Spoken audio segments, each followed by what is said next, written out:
नमस्कार, मी डॉक्टर सतीश वसंत शिंदाडकर। आज आपण पचनाचे त्रास का होतात आणि ते होऊ नये म्हणून काय करावे, तसेच आपण आपला आहार विहार कसा ठेवावा जेणेकरून आपल्याला पचनाचेच काय तर इतर कोणतेही त्रास होणार नाहीत, याविषयी बघणार आहोत। साधारणतः नैसर्गिक नियम असा आहे की ज्या वेळेला भूक लागेल त्यावेळेला आपण आहार घेतला पाहिजे। भूक लागणे ही संवेदना आहे।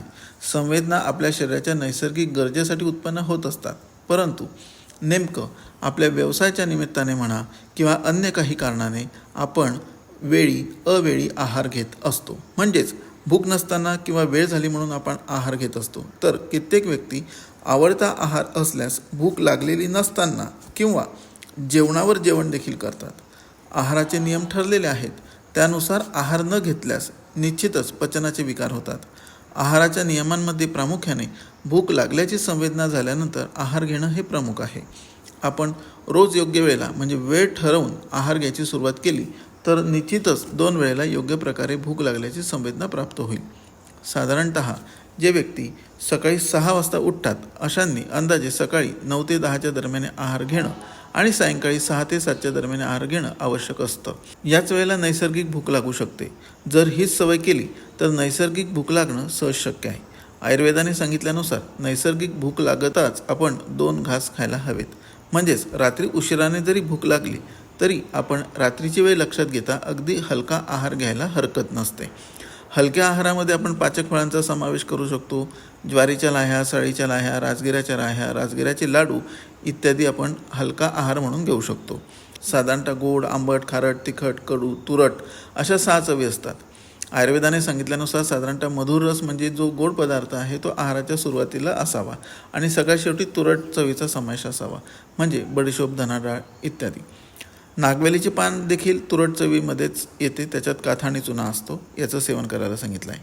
आहाराच्या सुरुवातीला गोड पदार्थांचे सेवन आवश्यक असते, परंतु आपण गोड पदार्थांचे सेवन आहाराच्या शेवटी करतो आणि असे गोड पदार्थ आहाराच्या शेवटी सेवन केले असता ते निश्चितच पचन बिघडवण्याचे काम करतात। आहारामध्ये पाण्याच्या नियमांच्याबद्दल देखील महत्त्वपूर्ण माहिती घेणं आवश्यक आहे।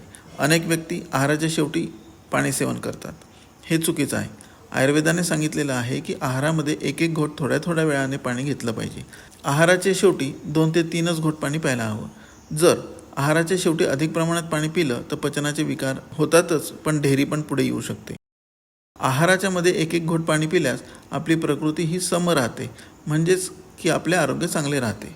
अन्य कारणांमध्ये एकाच प्रकारचा सातत्याने आहार घेणं म्हणजे आहारामध्ये सलाडचाच वापर अधिक प्रमाणात करणं, कडधान्याचाच वापर अधिक प्रमाणात करणं, राग, क्रोध, चिंता, मानसिक अस्वास्थ्य हे देखील प्रमुख कारणं आहेत।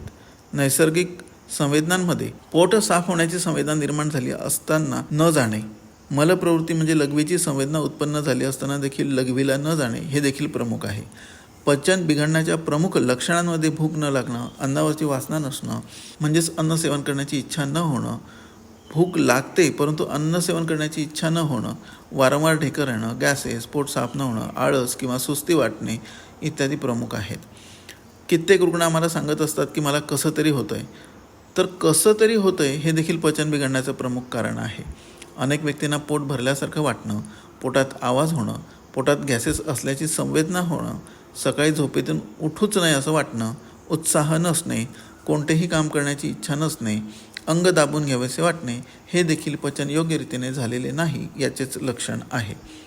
अशी लक्षणे निर्माण होऊ नये किंवा झाली तर काय करायला पाहिजे, तर योग्य वेळेला आहार घेणं, आहारात गोड पदार्थ अगोदर आणि नंतर इतर अन्न पदार्थांचं सेवन करणं, सर्व प्रकारच्या भाज्यांचा आहारामध्ये समावेश असावा। शक्यतो आहारामध्ये ज्वारी, बाजरी, दादर, नाचणी, तांदूळ यांची भाकर आणि फळभाजी यांचा समावेश असावा। आहारामध्ये योग्य वेळी पाण्याचा वापर करावा। पाण्याऐवजी ताज्या ताकाचा वापर केला तर ते उत्तम असतं। घरगुती उपचारामध्ये प्रामुख्याने पाचक असणारा लिंबू आणि पाणी घेतल्यास अनेक पचनाच्या समस्या दूर होऊ शकतात। यामध्ये साधारणतः मध्यम आकाराचा एक लिंबूचा रस आणि त्यामध्ये सेंधव मीठ, ज्याला आपण काळं मीठ म्हणतो किंवा पादेलोण म्हणतो, ते जर टाकलं तर ते पचनासाठी अत्यंत उपयुक्त असतं। जसे पादे मीठ, जिरे, पिंपळी यांचा देखील वापर आपण पाचक चूर्णामध्ये केला जाऊ शकतो, परंतु याचा वापर वैद्यकीय सल्ल्यानेच करावा। अशा प्रकारे जर आपण योग्य पद्धतीने आहार ठेवला तर मला कसं तरी होतं आहे ह्या लक्षणांसोबत अन्न पचन बिघडण्याची लक्षणे निर्माण होणारच नाही आणि पुढील गंभीर आजारांना आपण कधीही सामोरे जाणार नाहीत. नमस्कार.